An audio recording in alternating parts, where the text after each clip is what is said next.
Hello and welcome to Uncommon Taste. This is a podcast where we create and discuss homebrew content for tabletop RPGs.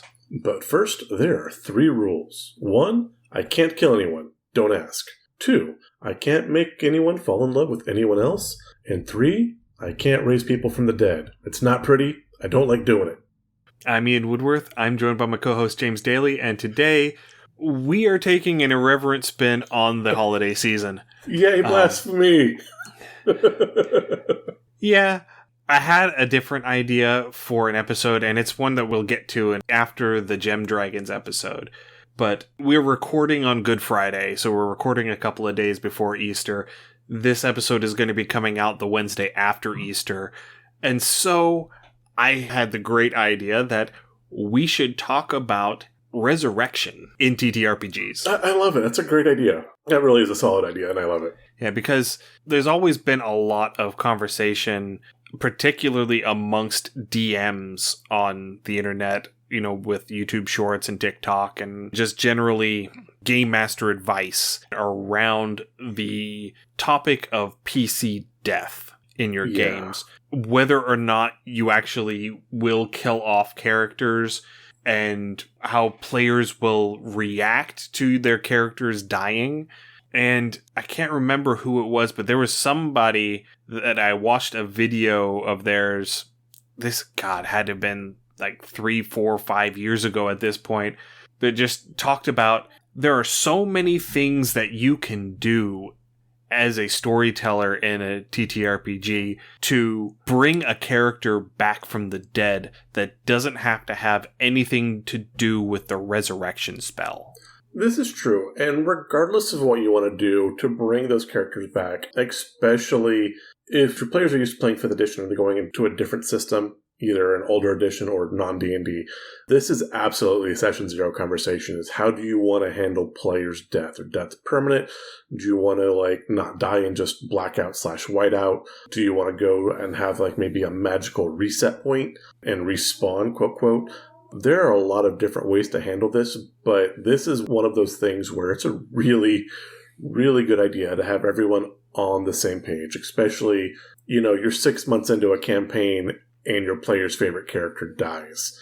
That can be heartbreaking. It really can be. I've lost a handful of characters I still miss. And it's so am I technically never allowed to play this character ever again? Or, it's one of those weird things because especially 2nd edition, 3rd edition, when a character died, it died. If someone else was playing your character, if someone was using your character in a different game for whatever reason and that character was dead, it was dead.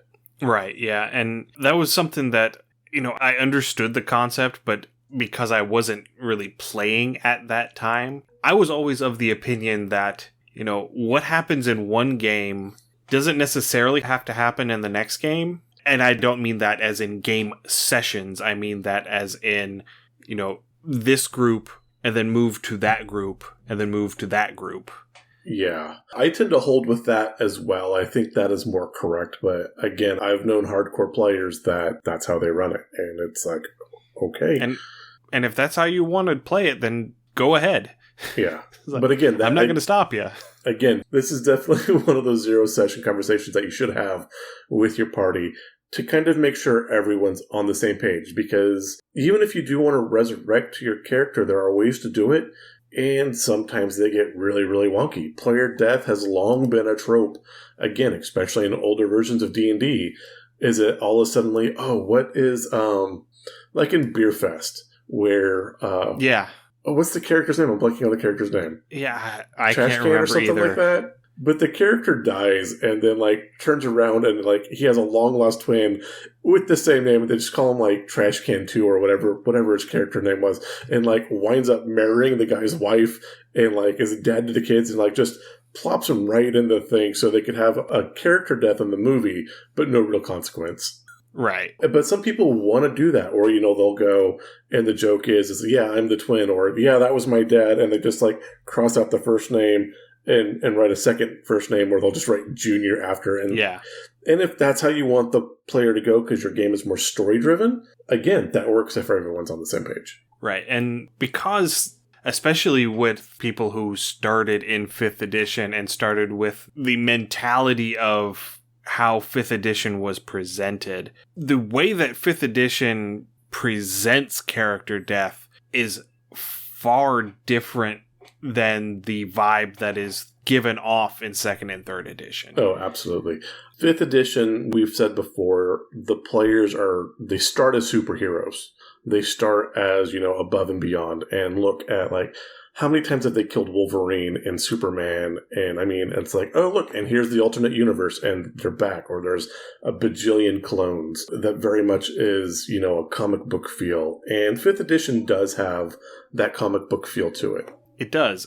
And because of the prevalence of video game culture, how video game culture has shifted, or had shifted in the 15 years between 3rd edition coming out in 2000 and 5th edition coming out in 2014, there was a huge paradigm shift with the way that video game RPGs presented that. Because early on, you had games like Fallout, where your character dies, they're dead. Yeah, that's the game. Go ahead and reload. I hope you saved.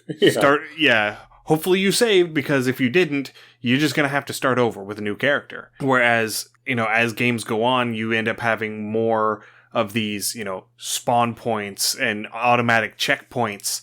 So that way you go in and you fight the boss, and the boss paints the room with your entrails, and you just pop back up outside the boss's room and you go in and try again. Right. I think a good middle ground with this, too, though, is Neverwinter Nights. That's what I'm playing on Twitch on Thursdays right now. When you die, you can either reload from your last save point. You also have the option to respawn, but respawn costs you 10% of your gold and 10% of your XP. And when you're struggling to get those higher level XP bumps, that 10% is like a lot. Right now, I think I'm sitting at 60,000 XP, trying to get to 66. So if I take a respawn, I'm losing 6,000 XP, right? And that is a lot of gameplay. It is, yeah. And I think, did Diablo also do that? Diablo would do it as well, especially Diablo 1 and Diablo 2. Less so with Diablo 3. Yeah, you had the option of, respawning at your location, or respawning at the entrance to that level, or respawning back in town. Right. But yeah, so I guess what I'm trying to get at is that the number of new players coming to D&D at the beginning of 5th edition, coming in with that video gamer mindset, they were, just generally speaking, less inclined towards permanent player character death. Yeah. It's also a shock, too, especially to new players where, you have the TPK, or even just one or two players, and you're like, okay, your game's done. What? Well, the game might be moving on without you, or you can roll a completely new character. But if you TPK, then that's, all right, fold up. Yeah, there's the campaign. The end of that's the story, it. yeah. Yeah. And again, so very much, I stress this a ton, zero session is important. Do you want to, quote, before the campaign, bubble everyone's soul so there is a safe respawn point? Do you want to make an agreement with the characters? This is actually one of the things I'm getting ready. I'm finishing up Tomb of Annihilation, which I was a lot looser, still playing rules as written, but very gentle with the party. We're going to do Curse of Strahd next, and that's one of the things is do we want to set a hard limit on how many characters you can play, and if your character's dead, they're dead, you get 3 respawns and that's it? Or do you want to go ahead and respawn back to a town and to a certain point? Because some games like Tomb of Annihilation and Curse of Strahd are supposed to be very Souls-like. They're meat grinder games. And that concept of when you die, you're done is one of those looming threats that hang over the party. Yeah, and I think that they don't really come across as strongly in 5th edition as they did in their original form, because 5th edition is a less lethal game than older editions were. Yes. Because absolutely, Tomb of Horrors, which is the original version that Tomb of Annihilation was adapted from, or based on, yet there were rooms where if you missed the trap, because there was a trap in every single room, if you missed the trap in that room, your character died. It was save or die. Yeah, so my party thankfully found it, but in Tomb of Annihilation, there was a room with a pedestal where they were trying to find a book, and if they flipped one switch, a door would open. If they flipped another switch, an anti-gravity spell kicked up with a bunch of whirling blades. And they were taking, I think, like 88 force damage per turn into these whirling blades. I mean, that would wipe the party. That would just, like, paint the room red. Thankfully, they did find the right switch. Another thing with this, again, Tomb of Annihilation, is they met some hags. They had keys they had to have to get past any further into the dungeon. One of the hags stole the key, and at that point I paused the group. I'm like, okay, there's a way we can do this. Both are allowed in the book. I can play one way, and the game ends now, or if we continue to fight, the hags will fight everyone to the death. And I gave them that choice. Again, I have several new players in this campaign, so this one I was being a lot friendlier. But again, right there, that game could have ended very anticlimactically. The hag would have stolen the key and hit the astral plane. Nobody had an ability to chase them into the astral plane. Game's over. Yeah. So speaking of hags, let's go ahead and Start raising the dead. Get into ways to revive a character without using the standard cleric spell array of Revivify, Resurrection, True Resurrection. Okay. With this is one of the things I was talking to Ian about is, what is our definition of reviving or resurrecting the character? Or are they coming back as a PC, as another playable character? Is the character going to come back later, possibly as an NPC, which can be a fun story hook? Is like, you're sitting there, you're fighting, and all of a sudden that person you're fighting or that person you came across looks very familiar. Are they coming back just as they were, or is there going to be some sort of significant change to occur? Because crossing that threshold, one way or another, should have a cost. Yeah, 6 months later, after you abandoned your paladin friend as he was drowning in the swamp, you get confronted with him coming back as a Death Knight. Oh, that would be amazing, especially like if the actual player had to like maybe go on summer vacation or something. And so like they're just out from the party and party's going on, they are able to come back and the party doesn't expect it. And it's like, hey, surprise, they're here, and bam, and they're pissed. Right. But getting back to, the transition that I was trying to make with you talking about the hags. Sorry. Yes. One of the things that I really like, one of the ideas that I really like that I've seen several other people talk about in the past, is making a deal with a extraplanar entity or a magical entity to bring them back at a cost.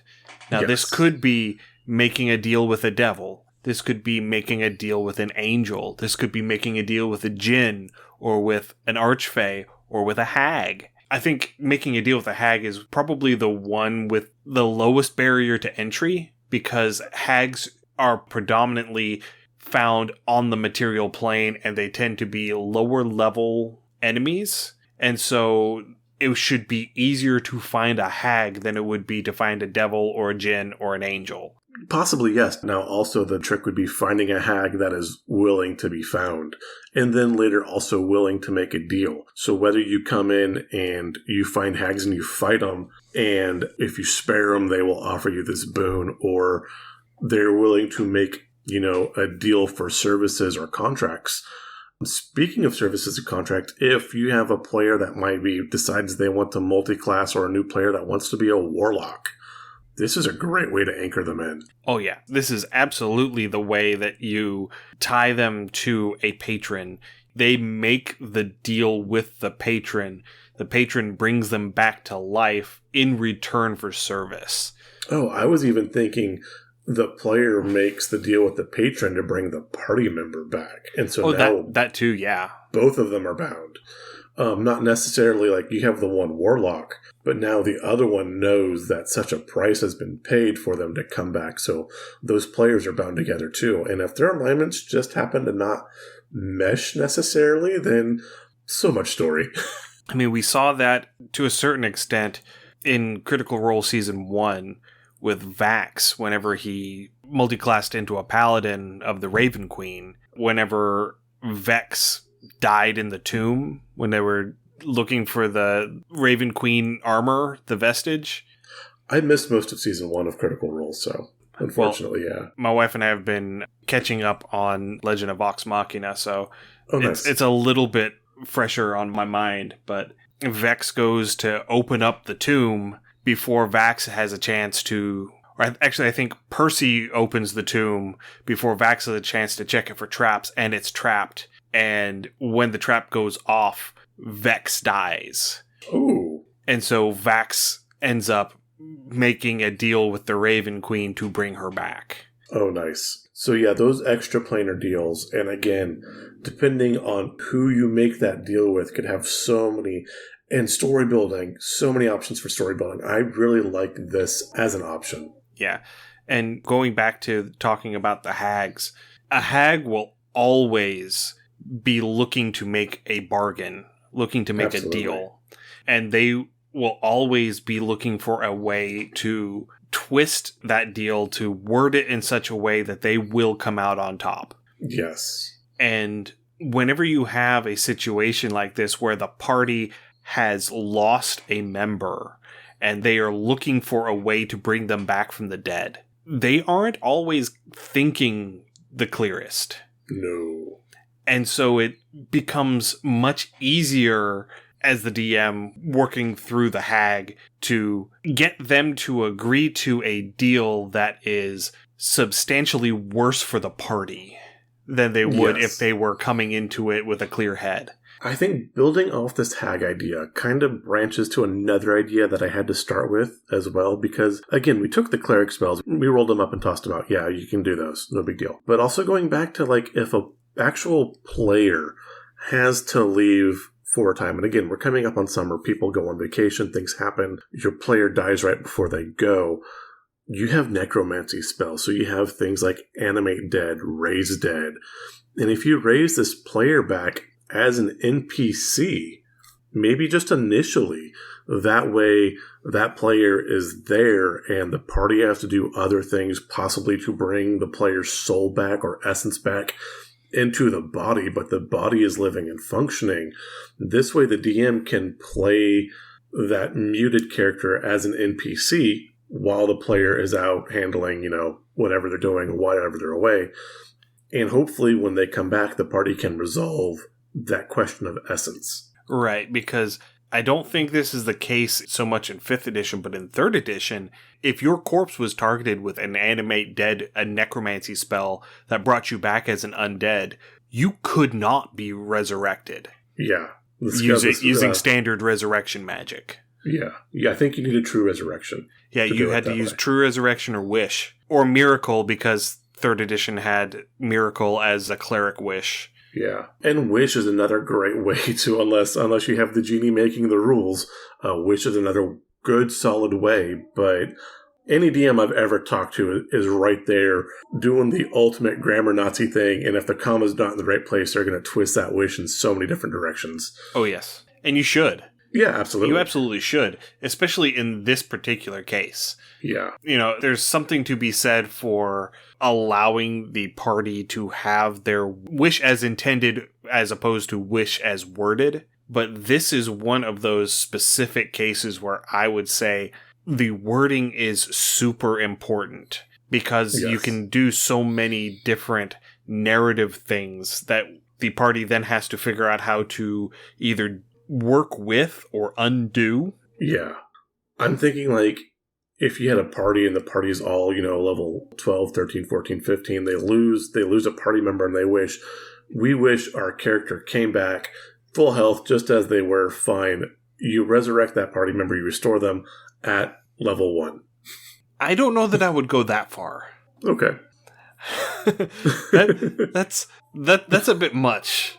Well, I mean, if the party could protect them, assuming they're splitting XP, depending on what they're doing, they would level up relatively quickly. Still, now they would be a burden. What I might do if I were going in that vein, let's say that they were level 15, I might have them say, "Okay, roll a d20."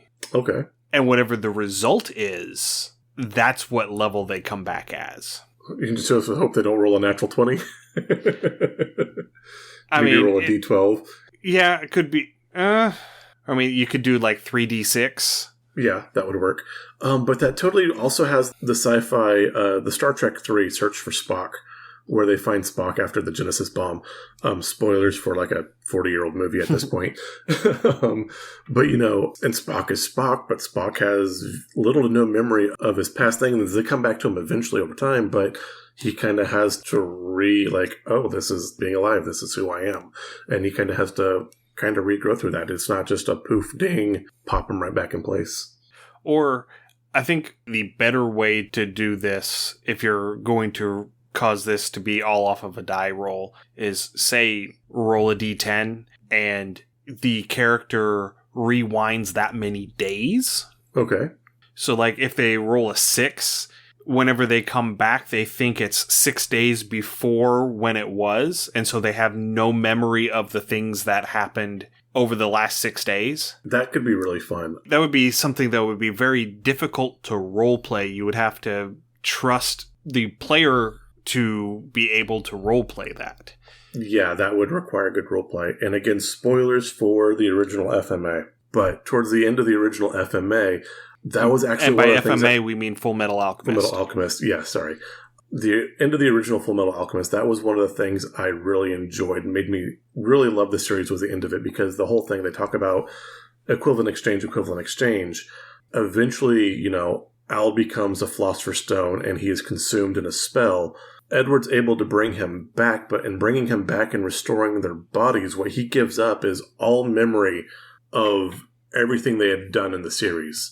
And so he loses his alchemy, he loses his memory of all of their adventures, and so it's just him and his brother, and they're happy. But the equivalent exchange was all of those shared memories and those moments of life that is, quote, quote, the soul of the person. And so if you're doing that and you're going through, and so yeah, if you're taking memories of the player, and so that could be a really strong storytelling element as well. Right, and that could also be something that a hag would do. Oh, absolutely. Like, I'll bring them back in return for this chunk of memories, or these specific memories. Now, again, we mentioned Jim Butcher quite a bit. The third book, Blood Rights, I believe, that is a deal. So Dresden had made deals with a fairy and was breaking that deal, so he was losing his powers and ability in a very critical moment. So he makes a deal, or someone else makes a deal to restore those powers, and they lose their memory of him. And at that point, they were developing, some closeness, some ties, and then she's like, who the hell are you? What are you doing here? And so, again, even in literature, you do see this, I don't want to say trope, but this idea playing through. Yeah. So, continuing on here, some other ideas. Borrowing off of your Full Metal Alchemist reference, allowing, say, an artificer to come into this.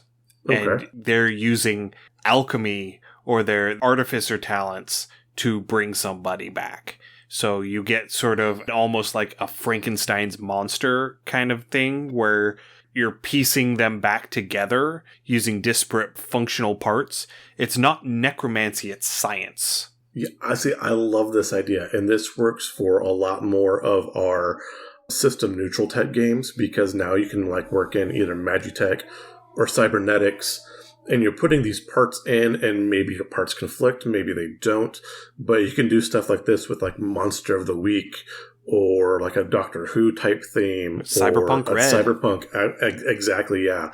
Shadowrun. Shadowrun, yep. Right there. And you could do this really well because those parts are going to be out there. They should be available. And this gives me the feel of Altered Carbon, which was another great series that talks about memory and essence of the person and who is who. Because in the show Altered Carbon, everyone had this base chip at the base of their skull. And that was everything that could be downloaded and transferred from body to body, because each body for them was just a ghost in the shell. Oh my God, another great way to do that, So again, if you want to take your story and really explore the philosophy of what makes you a person, Blade Runner, another good thing, what's humanity? What is you? Really good ways that you can do this. And you can start playing with the concepts, talking about Frankenstein, Yeah. Frankenstein's monster comes back. He's this hodgepodge of body parts from dozens of people. And he wakes up and is like, Am I the thoughts that belonged to the brain that is in my head? Am I some amalgamation of all of the people that I am now comprised of? Am I a completely different, unique person? Right.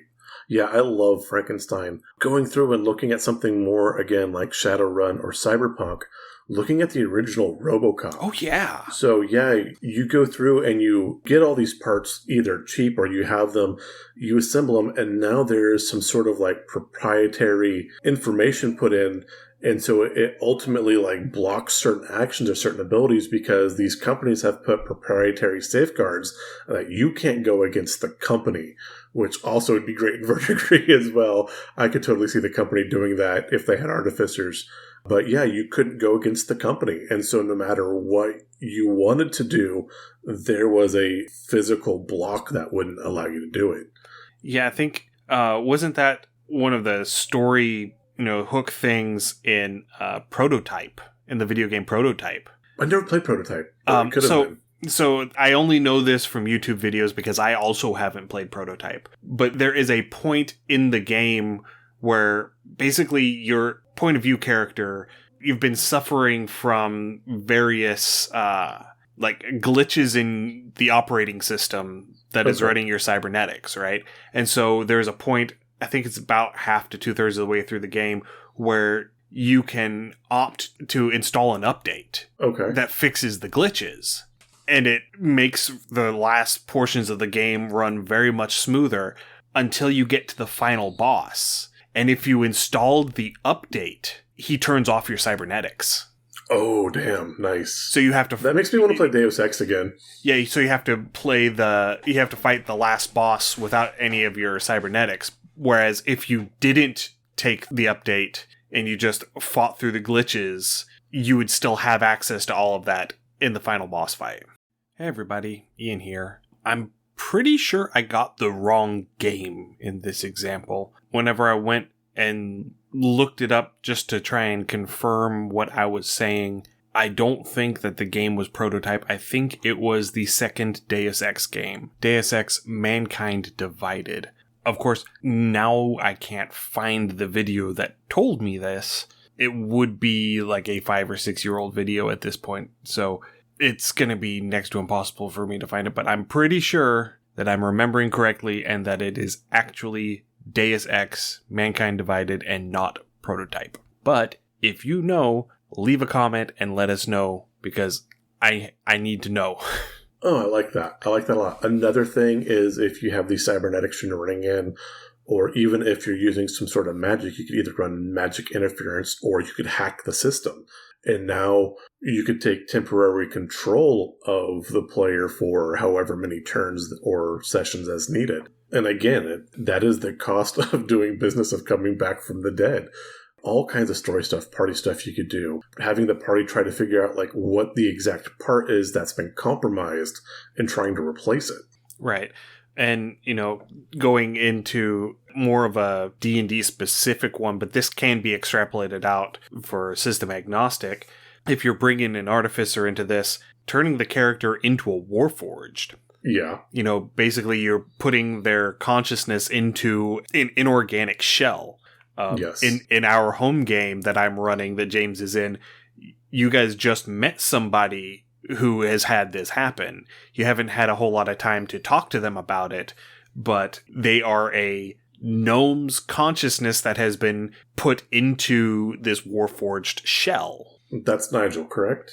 No, that is Tweedle. Okay, yeah. Yeah, the guide that you had to escort you through the desert. Yeah. But that would also be a thing where if you were to, say, have an artificer who just went ahead and did this, this could be, if you're wanting to play a Warforged character, this could be the starting point for your character rather than a mid-campaign sort of thing. But you as a Warforged were created by this artificer, and then you find out as the story goes along that they acquired people and used them to create the Warforged. There's a couple of examples that you can go off of with this. I'm thinking Portal 2. Oh, there's that.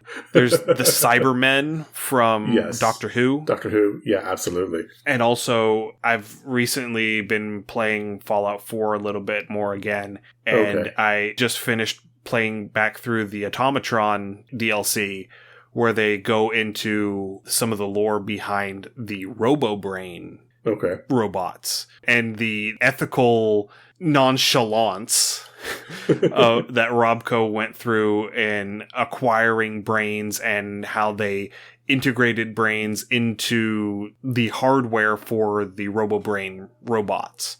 I mean, yeah, if you're summoning Fallout, then we also have to talk about Mr. House, because Mr. House is absolutely a massive character who's maybe hasn't come back from the dead, but he is definitely tiptoeing that line.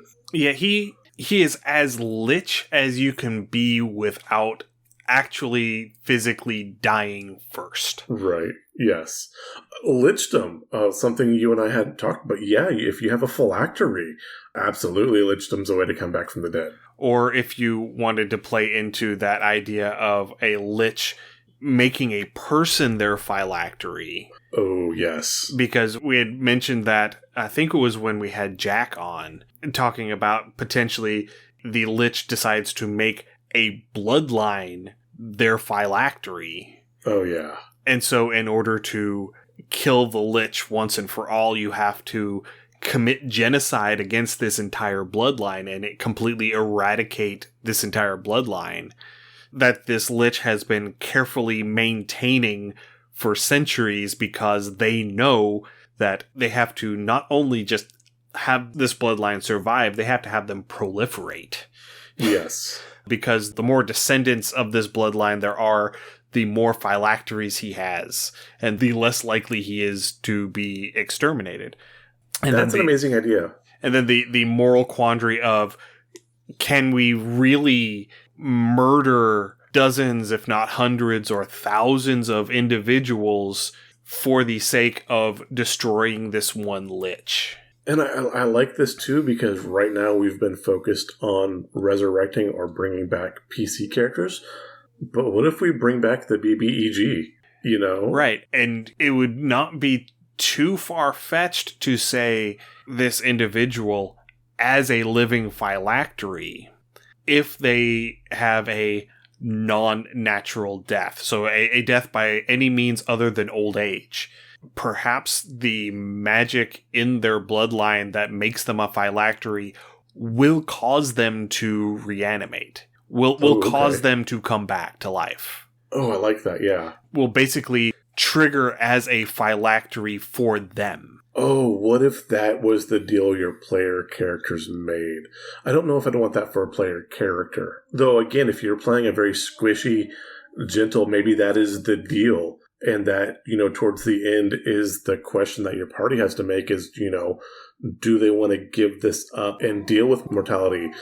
That could actually be a really interesting game start, is telling your players you are all effectively immortal. You've lived hundreds or thousands of years, and whenever you made a deal in your youth and whenever you die, you come back. And you're just getting tired of it. And that way you could throw a meat grinder of a game or a campaign at your player characters. And when they die, they're just going to, quote, quote, respawn or resurrect after the next session or so long. And this way you can kind of keep that ball rolling. I think that would actually be a really interesting mechanic if you built in with it the question of, do these players want to continue living forever, or do their memories and regrets and everything else that they've picked up start to weigh them down? Yeah. That'd probably be more of like a VTM type game where it'd be a little darker, but still be super interesting. Yeah. Oh, what is it Mage the Ascension? Is that the White Wolf magic? That sounds familiar, I think. I think Mage the Ascension is the Wizard one of the White Wolf games. Because you had, you know, you got Vampire the Masquerade, you got Werewolf the Apocalypse, was it Changeling? And then there's, I'm wanting to say it's Mage the Ascension. That does sound correct, yeah. So, yeah, that could be something to play into for that. But piggybacking off of what you were just talking about, I've had a novel idea that I have been, you know, fiddling with every so often. You know, every couple of years I sit back down and start over because I can't ever finish it. ADD. Yeah. But the premise behind the main character is that they are a powerful spellcaster, and they attempted to ascend to godhood, and they failed. Oh. And as their punishment for attempting to rise above their stature, rise to godhood, the gods have punished them to where they cannot be killed. They know when they're going to die, and they have to transfer their consciousness to someone else's body before their body's natural death. Oh, kind of like Highlander almost. And so basically they've been living for thousands of years because they're not allowed to die. So they have permanent mortality. So what you need to do is, you have Libby, correct? I do. Okay. You need to go in and you need to borrow the trilogy called The Time of the Twins. It is a Dragonlance trilogy with one of my absolute favorite characters, Rastalin. Rastalin Majere is amazing, but they touch on just about every element you talked about in one way or another. It's actually really interesting. Yeah, Rastalin's amazing. But yeah, check out that trilogy. They're fairly short. It shouldn't take you too long to get through. Yeah, and so the way that he's been doing it lately is because whenever he transfers his consciousness into the other body, basically it swaps consciousnesses. Okay. And so what he has started doing is finding infants to transfer into so that he's not robbing someone of a life. Okay. That is the most ethical way he has figured out to do this. Because initially he had been just jumping from body to body. Once he figured out he could do it, he'd just been doing that just on a whim. And then he was doing that as a way to escape the authorities. And then as he gained enough power and attempted to ascend to godhood and was cast back down, that became his punishment. Okay.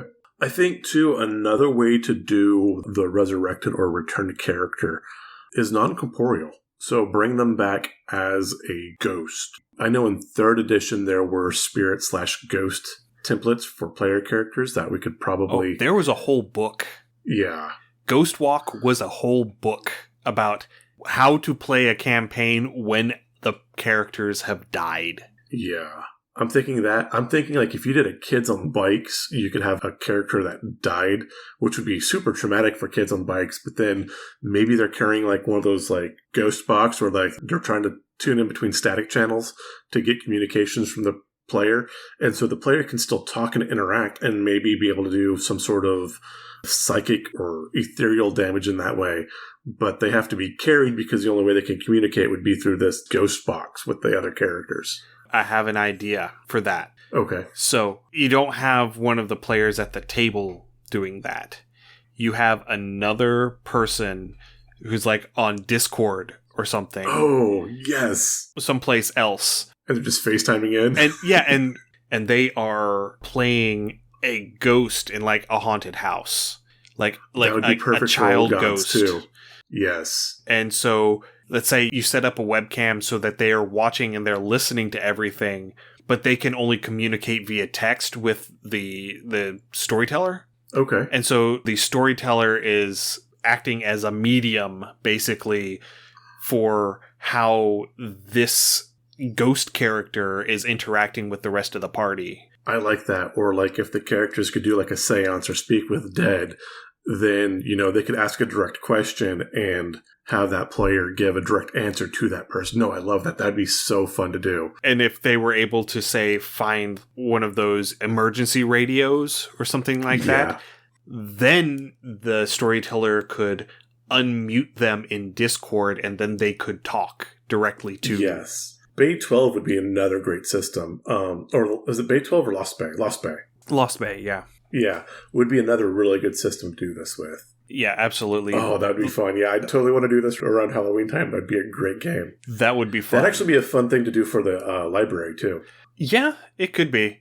It would be difficult to pull off logistically, I think. Yeah. Without a dedicated group of people all agreeing to do it together. Yeah, fair.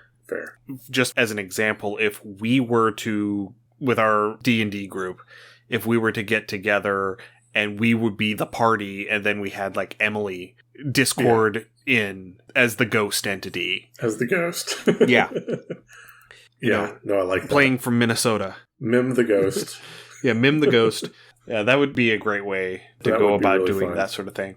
But talking about coming back from the dead doesn't necessarily even have to be incorporeal. Again, going back to campaign 1 of Critical Role, when Vax died during the fight with the Kraken, whenever they were doing Keyleth's thing with the Water Ashari, and with Matt's house rules for how resurrection works, they failed to resurrect Vax. Oh. And they all thought that Liam's character was just dead.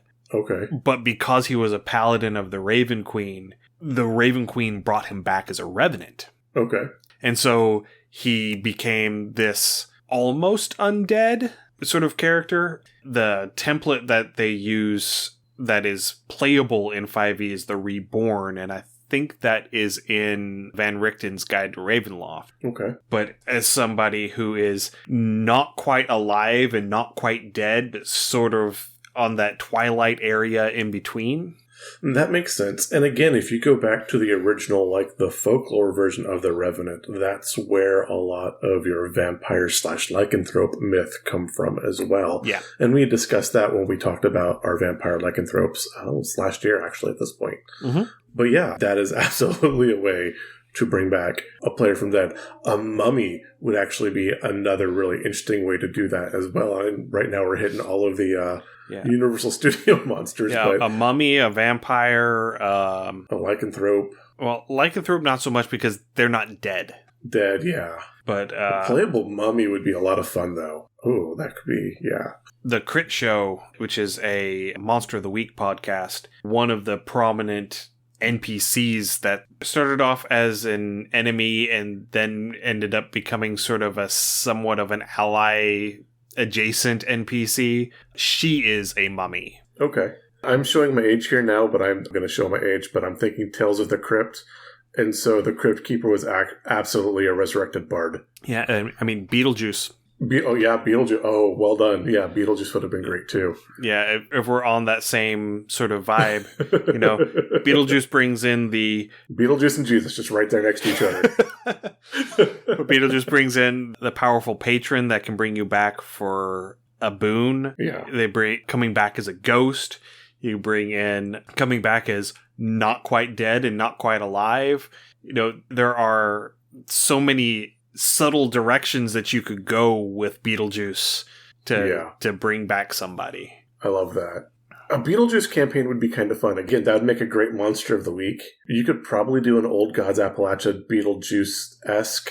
Actually, that would work really well because they're tied to a location. So if you were tied to a family plot, that would actually work out really well. I think Monster of the Week would probably work really well because I think it would work well as an episodic sort of story. Yeah, and just have them pop in every now and again. Yeah, absolutely. Okay, yeah, I like that. I like that a lot. That'd be a lot of fun. The other thing, too, and again, because we specifically had dismissed cleric spells, there is the resurrection spell that, the shaman and the druids have. That's not, quote, technically a cleric spell, but this is also, and that kind of has like an avatar type feel where the person's reborn or that soul's put into another body, and they may have all or part of the original player's memories. Yeah, the spell that you're looking for is reincarnate. Reincarnate, yes. Where you have a chance when you use reincarnate of coming back as yourself, but you also have a far larger chance of coming back as a random race. Like, you could die as an elf and come back as a gnome. And I think, again, depending on what kind of story you're running, what kind of party you have, you could build in a lot of storytelling with this too, particularly if you're kind of build up either as tension between nations or player races, things like this. And now they're, completely different body. You have a gnome that's coming back as a Goliath, and it's like, what the heck, and trying to do gnome things, and you're walking into walls because your body doesn't fit the way it used to. And yeah. So there was a Reddit story that I remember from a while ago. This party had a druid NPC coming with them, and they found a dying unicorn out in the woods, and the druid used reincarnate on the unicorn and brought them back as a person. Oh. And that person ended up becoming the BBEG of the story. Interesting. Because they came back as a person, and they lost everything that made them a unicorn. And oh, I love it. And it just fermented into this sort of rage against everything. And they blamed the party, specifically that druid, but they blamed the party for robbing them of that. It's the last unicorn, but sinister. I love it. Yeah. Yeah, that was a great one. So to take a twist on that, where you come back as yourself in a different body, you could also have coming back as a different person in the same body. Same body, yes. We saw that with the character of Molly Mock in Campaign 2 of Critical Role, where the character that Taliesin was playing initially of Molly Mock, this very jovial, festive, happy-go-lucky sort of character. Yeah, he was a blood hunter. He ends up dying like 30 or so episodes in. Yeah, it was fairly early in. But then Matt ends up tying it back in where he was actually someone named Lucian who had died and came back as Mollymock. And now that Mollymock died, he came back as Lucian. And so he ends up being a major villain in the storyline as Lucian and all of the things that Lucian was doing. I need to go back and I need to catch up on Critical Role. I am...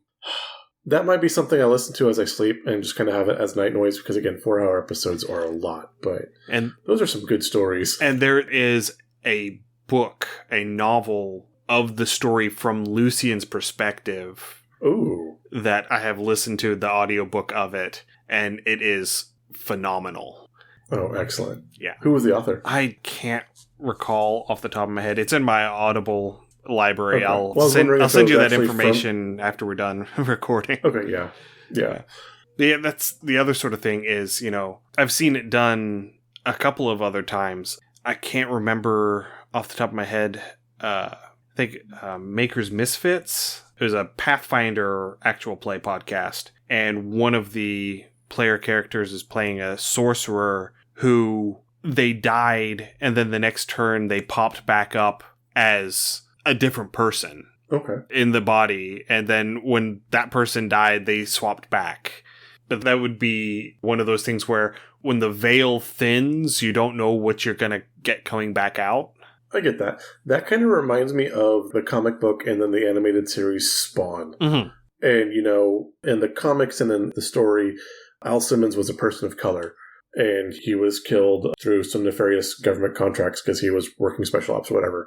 He makes a deal with a devil, not necessarily the devil, which was one of the best story twists ever. But when he comes back, he can, quote, quote, manifest flesh to make himself look human or like an everyday person. But when he does, he manifests as a white person. And that was one of those twists the devil put on so he couldn't reconnect with his wife, which was the whole reason he wanted to come back in the first place. All right. Well, we've been at this for an hour. Woohoo! And this has been a great conversation, and we've had some absolutely amazing ideas. Did you have anything else that you wanted to bring up? No, I think that covers it. Other than I'm glad we haven't been struck by lightning yet, so that's always a good sign. Yeah. What's a little electricity amongst friends, right? Yeah, it's another one of those things where a little bit of this never hurt anybody. Yeah, but a lot can kill you. Yeah, exactly. So yeah, I think we've just about milked this for everything that we can do right now. I was going to say we've beaten this dead horse and we're ready to resurrect it. Yeah. Now, there is one other thing going back and actually talking about using cleric spells. This is something that I first experienced, and I've only ever seen it this one time in the Thursday Nights podcast, where one of the PCs died. All the players except for one were playing Dwarven Brothers. Ooh. It was a bunch of dwarves and a Goliath. Okay. And so the one who was playing a wizard, a dwarven wizard, ended up getting killed by a winter wolf. And the one who was playing a cleric managed to hit them with gentle repose, like the next turn, which stops the clock on when you're able to actually cast the within certain amount of time resurrection spells. Because they were level 4. And so when he hits level 5, he will be able to take Revivify. And if the Gentle Repose stays on, it will stay within 1 minute of death. And so he can use Revivify to bring him back. But whenever they manage to get them into town, the DM makes a deal where they're going to allow the cleric character to attempt to cast Revivify, even though they don't have a spell slot for it. Through the power of their own faith. Okay. And the way that it worked was you cast the spell, and then you roll a d6, and the result is how many levels of exhaustion you take. Oh. Because if he had rolled a 6, it would have killed him. Gotcha. I like that. So the cleric had a 1 in 6 chance of dying, bringing his brother back from the dead. No, I love that. That's a great thing. I think and he ended up rolling a 5. Ooh. I think another really fun thing to do would be especially if you cast it in a moment of emergency, and so your cleric is just making a prayer to who or whatever would listen, and you roll on a table to see which god answers, and that affects alignment and other things to the raised. Yeah, that could absolutely be a thing that you could play with, because especially in instances where perhaps you're in an area that has been hallowed or unhallowed towards a certain entity or a certain god, or you are on a plane of existence that isn't the material plane. Yeah. You don't necessarily know that your god is the one picking up on the other end of the line when you make the call. Yeah. Oh, that could be... And there are lots of powerful entities who would gladly impersonate your god in order to put you into their debt. And I think with this, we've made a beautiful full circle, because now we are back to... We're back to where we started, yeah. I love it. Yay! Circle of life. Look at that. Absolutely. All right. I think we are done for tonight. Yeah. So thank you. Well, we have to end on that note. Yeah, absolutely. So thank you everyone for listening. If you have any comments, suggestions, or ideas, send us an email, undercommontaste@gmail.com, or come and join us on our Discord. There's a link to the Discord on our website, undercommontaste.com. You can also find there links to our Patreon, patreon.com/undercommontaste, and our itch, undercommontaste.itch.io. Both of those are ways for you to help support the show financially if you are so inclined. If this is your first time listening, we're very happy you found us and welcome. You can find our other episodes on your podcatcher of choice. Just search Under Common Taste. And also, you're welcome to join me on Tuesdays and Thursdays on Twitch. That's twitch.tv/undercommontaste. On Mondays, or actually on Tuesdays rather, I am playing Darkest Dungeon. I thought I was approaching the end, and then I lost 2 high-level parties, and so we are back to raising and grinding out some more. And then on Thursdays, I am playing the RPG classic Neverwinter Nights. One last thing before we sign off. The Solo But Not Alone bundle is still going for about another month. They have finally hit their $20,000 goal. Huzzah. But you can still go and get the bundle with 107 games for $10+, and it goes to support the charity Take This. We talked about them ad nauseum last year. They're a great mental health charity. I strongly encourage you to go and purchase the bundle and help support that charity. There really are a lot of great games, and for $10, it's a song, especially the way prices of things run now. They are all single-player capable, but many are also multiplayer formatted as well. Yes. So, stay safe, everyone. We will see you again in 2 weeks when we talk about Gem Dragons. Happy gaming. Thanks for joining us for another episode of Under Common Taste. Our theme song is Massacre Anne, written and performed by Mary Kroll and used with permission. You can find Mary online at marykroll.bandcamp.com or on Patreon at patreon.com/Dr. Mary C. Kroll. Our logo is by David Sutherland. You can find more of David's work on deviantart.com/David Sutherland or on instagram.com/Willex_73. We'll be back in 2 weeks, so stay safe, and we'll see you then.